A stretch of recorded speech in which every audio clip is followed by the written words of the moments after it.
박경리 작가의 대하소설 토지의 지필을 마무리한 곳 원주. 박경 선생님은 원주에 내려오시기 전부터 원주를 참 좋아하셨고요. 사랑하셨어요. 원주 하면 빼놓을 수 없는 것 또 하나, 바로 이 오칠입니다. 원주가 오칠은 세계적으로 유명하죠. 원주가 옷의 성지예요, 성지. 벌써 4대째 대를 이어 전통 방식 그대로 한지를 만드는 이들도 있죠. 우리나라의 그 전통이 없어지면 진짜 혼이 없어지는 것 같아요. 명맥을 이어줘야 앞으로도 후세들이 이어가고, 그래야 그 얼이 살아있다고. 원주가 품은 문학과 전통의 세계를 만나볼까요? 오늘은 원주의 문화와 전통을 엿볼 수 있는 도심으로 가봅니다. 푸른 산과 강을 품은 도시 원주. 아름다운 풍경만큼이나 유명한 것이 있는데요. 원주가 문학창의 도시라는 사실 알고 계셨나요? 바로 이곳이 그 출발지랍니다. 공원 안쪽에 자리한 동상, 어디서 본 듯한 분인데 대하소설 토지를 집필한 박경리 작가시군요. 이곳은 박경리 작가를 기념하기 위해 운영하고 있는 문학공원입니다.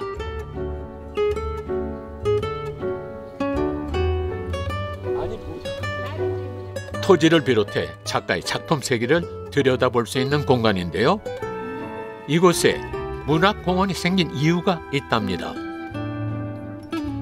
토지는 5부로 되어 있어요. 그래서 1부, 2부, 3부, 4부하고 5부로 되어 있는데 1, 2, 3부는 서울에서 12년 동안 집필하셨고요. 4부, 5부를 이곳 원주에서 집필하셨어요.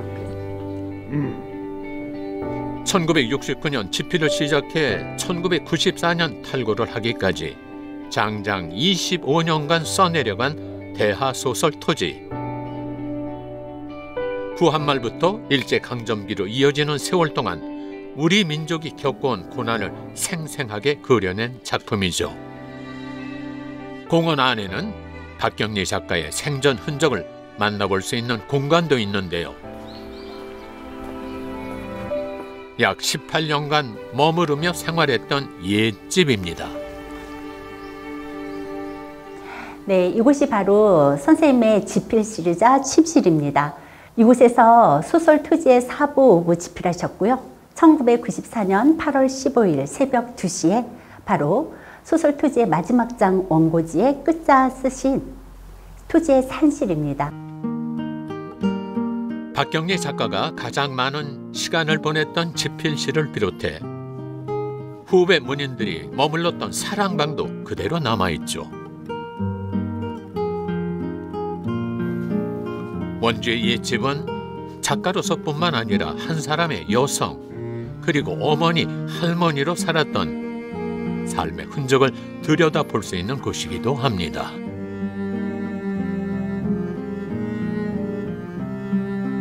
차 마시며 창밖으로 정원을 바라보고 한자 한자 원고지를 채워갔던 그 시절의 작가의 모습이 떠오르는 듯 하네요. 자, 이번엔 마당을 한번 둘러볼까요?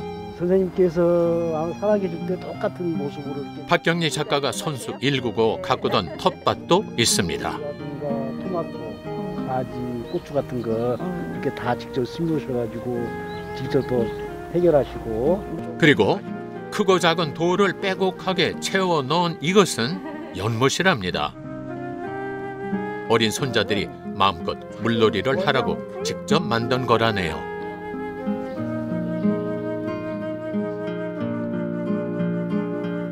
박경리 작가가 원주로 거처를 옮긴 이유 중 하나가 바로 손자들 때문이었답니다.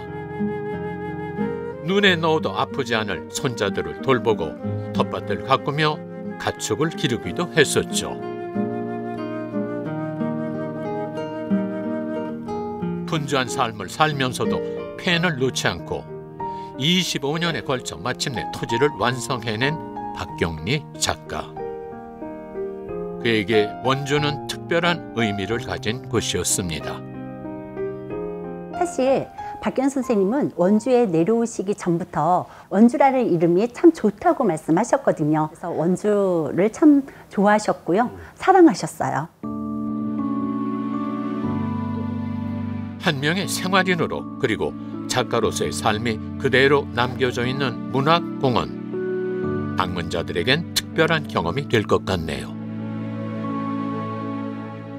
늘 느끼는 거지만 선생님의 숨결을 느낄 수 있는 곳인 것 같아요. 선생님이 검소하게 사시던 모습, 그리고 생명사상을 실천하시던 곳, 또 끊임없이 작가의 삶을 멈추지 않고 하셨던 모습들, 그런 것들을 다시 생각해 보면서 저도 이제 문학에 입문한 지 얼마 안 되지만 본받아야 될 정말 기가 막히는 선생님의 모습을 뵙는 것 같은 그런 느낌이에요. 원주를 문학의 도시로 나아가게 했던 작가 박경리. 원주가 사랑하고 원주를 사랑했던 박경리 작가의 흔적을 엿볼 수 있었던 시간이었습니다.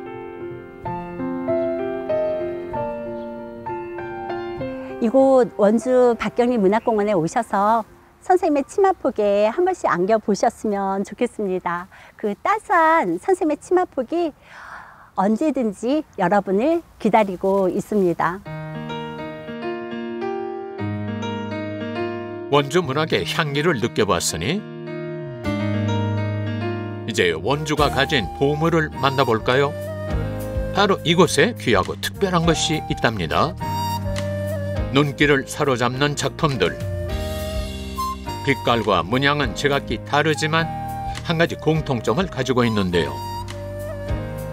바로 오칠로 완성해낸 작품들이란 것입니다.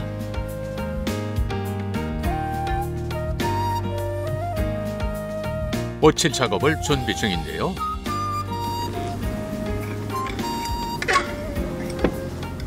이게 오칠이에요. 흑칠이라고 원래 나무에서 나오는 게 생칠이거든요. 그거를 정제를 하면은 이게 철 부는 가루를 넣으면 이렇게 흑칠이 나와요. 온나무에서 채취한 수액으로 만들어지는 오칠.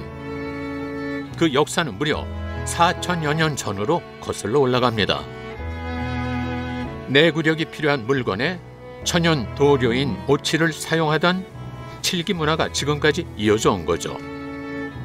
조개 껍데기로 문양을 만들어내는 나전 작품에도 옷을 입혀주는데요. 숨죽인 채 작업에 임해야 하는 오칠 작업. 그만큼 집중력과 섬세함이 필요한 예민한 재료랍니다. 그런데 우리 전통 공예인 오칠, 원주가 특별한 이유가 있는 걸까요? 원주가 오칠은 세계적으로 유명하죠. 네, 최고로 좋은데 여기가.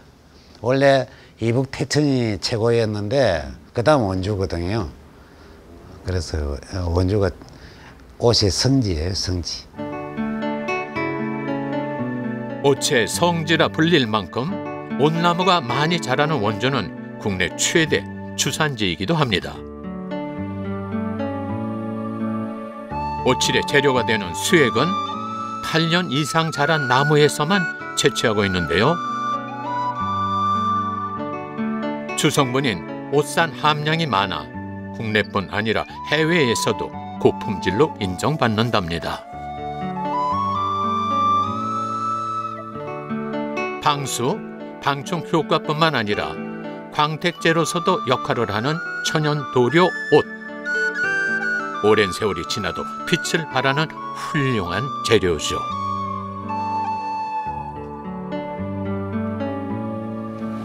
하지만 하나의 작품을 완성하기 위해서는 많은 정성을 들여야 한답니다.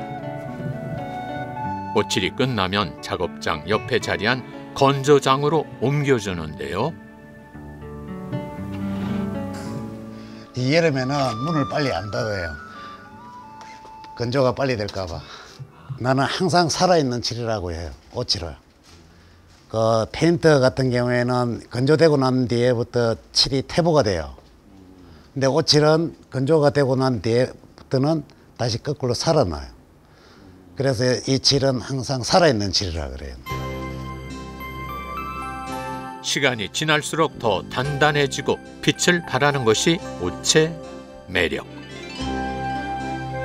그야말로 나무든 조개 껍질이든 재료에 생명력을 불어넣는 역할을 하는 셈이죠. 박귀래 씨도 그 매력에 빠져 원주 오칠 문화를 이어가고 있습니다.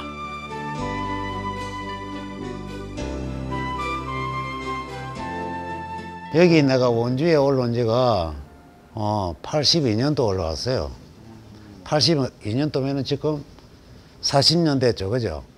내 고향에서 산 세월보다 여기 산 세월이 더 많아요. 옷을 칠한 후 건조시켰던 나전 칠기 작품을 꺼내오는데요.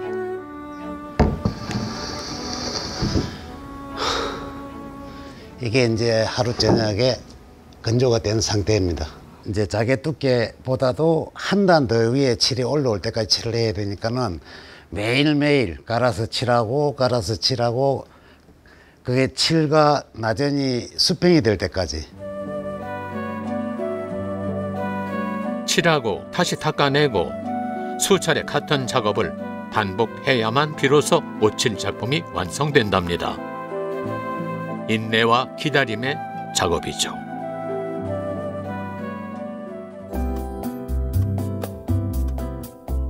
그날 저녁 원주 옷문화센터로 사람들이 찾아왔습니다. 요즘에는 가라앉아요. 옷칠을 배우고 있는 수강생들인데요. 그냥 성질대로 팍 치는 거죠. 6개월 동안 하나의 작품을 완성하는 과정이랍니다. 들어가니까는 얇게. 수강 신청 때마다 치열한 경쟁이 펼쳐지는 수업이라네요. 이번은 뭘 만들고 계실까요? 작아서 힘들어요. 소품으로 조금 붙이려고 만드는 중이에요. 매주 시간을 들여 원주 옷칠을 배우는 이유가 있다는데요. 요즘 이렇게 막 빨리빨리 뭐든 만들어내는 시대인데 이거는 좀 느림의 미학 같았어요. 그리고 이게 다 자연에서 오는 거잖아요. 나무도 자연, 옷도 자연, 나전도 자연에서 오는 거라서 그런 거에 굉장히 좀 매력이 있다고 생각을 들더라고요. 이렇게 해버리면 칠이 다 여기 다. 매번 수업이 기다려질 만큼 재미를 느낀다는 수강생들. 그래야만이 여기 안 배우면 배울수록 그 매력에 푹 빠지게 된답니다. 나전이 이렇게 선간 쪽으로 이렇게 훑어내면은 힘들죠. 힘든데 저는 이거를 이제 몇 년 하는데 원주가 나전 칠기 특화된 고장이잖아요. 근데 원주 시민으로서 이거는 하나 체험하는 게 시민의 도리가 아닌가 하는 생각에서 시작했어요. 어디 다른 데 가서는 못 배우잖아요. 그렇죠. 저도 원주 시민이 갖는 자부심의 하나인데 배워야 되지 않겠는가. 그래서 배우기 시작했어요. 재밌어요. 옷칠에 대한 자부심이 대단하시군요. 원주의 옷칠 문화는 이렇게 시민들과 함께 이어갑니다.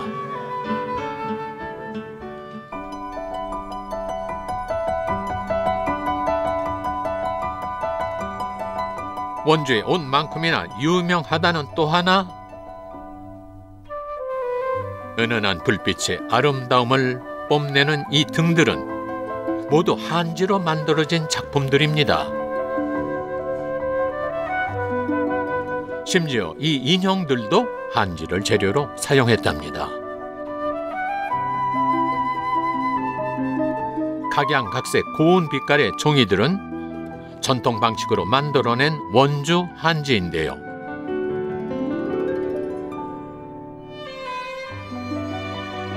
이 한지를 벌써 4대째 만드는 곳이 있답니다. 시간이 멈춘 듯 오래된 풍경의 한지 공방. 한쪽에서는 한지를 뜨고 또 한쪽에서는 말리느라 분주해 보이는데요.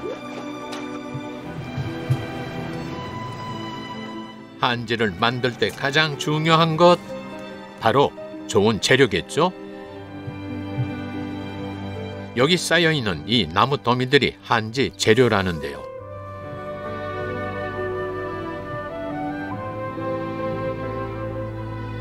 이게 우리나라 저 국산 그 당나무인데 겨울에 이걸 벗겨 가지고 말려서 저장해 놓은 겁니다. 그래서 올해 1년 동안 이걸 써요.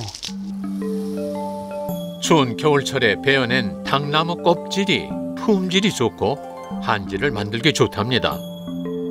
그런데 원주 한지가 특별한 이유가 있나요? 강원 가명이 원주에 있는데 그 가명 쪽에서 이제 그 우리 전국적으로 한지를 그 수거를 해서 거기에서 이제 아마 그 관장을 해가지고 그걸 이제 그 그러니까 중앙에다가 뭐 납품을 한다든가 뭐 이랬다고 그래요. 근데 그래서 그 앞에가 그 인쇄소가 많이 발달이 돼 있었어요.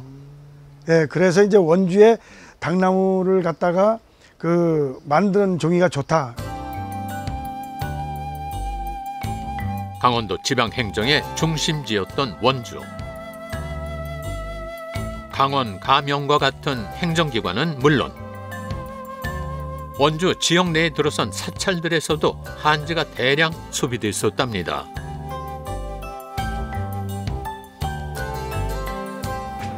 세종실록 지리지에 원주의 특산물로 당나무가 기록될 만큼 원주는 당나무와 한지 생산에 중심지 역할을 했었죠. 지금도 그 명맥을 이어가고 있는데요.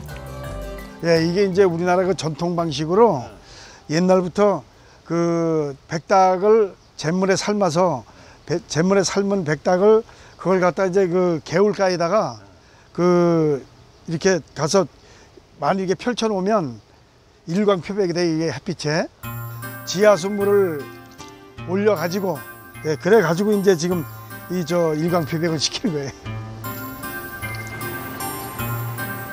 잿물에 삶아낸 당나무를 세척한 후 2, 3일 정도 햇볕에 말려주면 섬유가 손상되지 않고 광택이 유지된답니다.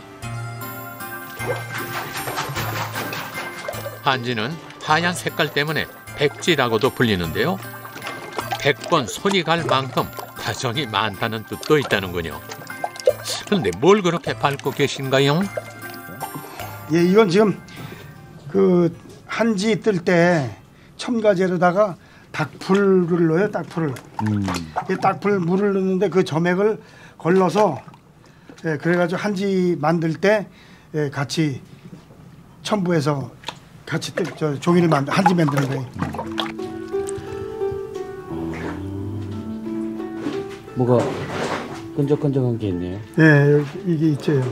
이게 있다가 이렇게 갈라지는 거예요.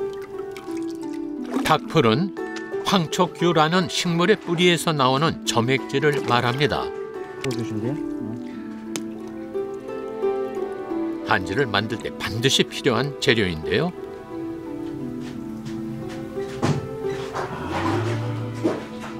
이거를 지금 이제 그 닭 섬유를 풀어 놓은 데다가 예, 그 황초큐 딱풀을 부어서 이제 저어줘야 돼요. 예. 왜요? 이게 이제 골고루 분산되라고. 비단은 500년을 가지만 한지는 1000년을 간다는 말이 있을 만큼 우수한 한지. 한지가 1000년을 버티는 비결이 바로 당나무와 닭풀에 있답니다. 당나무 섬유와 닭풀이 잘 섞이도록 저어준 다음 대나무 발로 종이를 떠주는데요. 닭풀이 고루 퍼지게 되면 대나무 발로 종이를 뜰 때 물도 잘 빠지고 종이의 질도 고르게 하는 작용을 한다는 것입니다.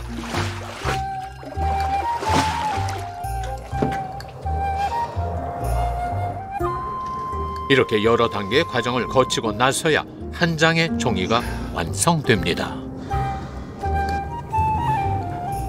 40년이 넘는 세월 한결같이 한지를 만들어 왔다는데요. 저도 이제 그 할아버지가 이제 한지를 만드셨는데 아버지가 이제 거기서 좀 배워서 이거 황해도 분인데 그러니까 원주에 정착을 해가지고 원주에서 한지를 만드셨어요. 그래서 한지를 만드시면서 이제 저한테까지 전수를 해서 제가 아버지 뒤를 이어서 한지를 만들고 있습니다. 저는 제가 3대째 하고 있습니다. 지금. 한국 전쟁 당시 원주로 내려와 가업이던 한지 만들기를 이어갔던 아버지. 장응렬 씨 역시 그 뒤를 이어 원주에서 한지장의 길을 걸어왔습니다.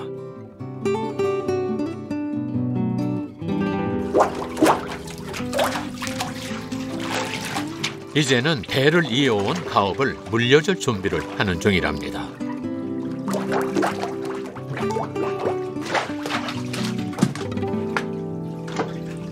(4대째) 원주에서 한지를 만들어갈 사람은 바로 사위와 딸. 대나무 틀을 잡고 한지를 떠온 지 어느덧 9년 차에 들어선답니다. 제가 뜬 종이는 아닌데 이제 노란색 종이가 한지가 말려지고 있었어요. 어머님이. 근데 그 색이 너무 예뻐서 그래 이거를 하다 보면 보람은 있겠다. 저 종이가 내가 만들어놨을 때 보람은 있겠다 해가지고 시작을 하게 됐고. 남편 손을 이끌고 아버지 한지 공방으로 찾아온 사람 딸 유나 씨인데요. 어렵고 힘든 작업. 하지만 어려서부터 아버지를 보고 자란 유나 씨에게 한지는 자연스럽고 당연한 일이었답니다. 그냥 제가 6살 땐가부터 여기 있었거든요. 근데 그때부터 그냥 자연스럽게 그냥 같이 해야 되겠다라는 생각을 한 것 같아요. 그냥 아빠가 강요한 것도 아니고 힘드니까 강요한 것도 아닌데 그냥 같이 그냥 스며들었다 그래야 되나? 그래서 딱히 왜 해야겠다라는 생각을 해본 적은 없는 것 같아요.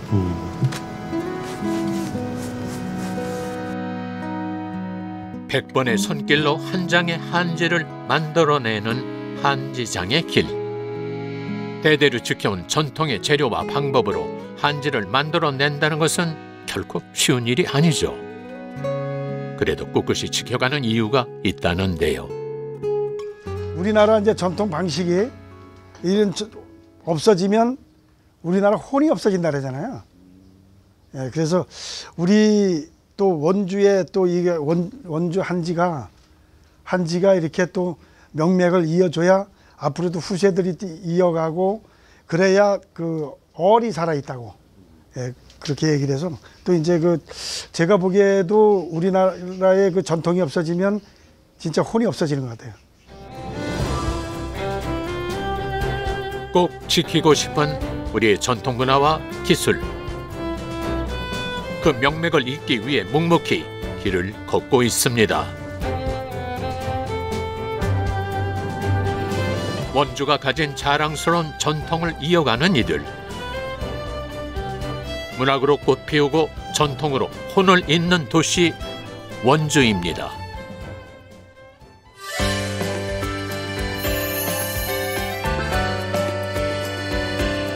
이 치악산에 사찰을 지려고 오셨는데 이 대웅전자리에 큰 연못이 있었는데 여기에 9마리 용이 살고 있었답니다.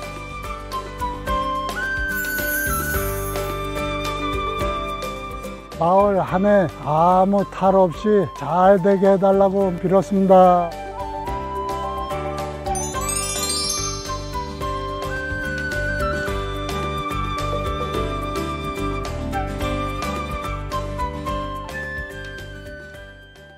Who says I can't get stoned?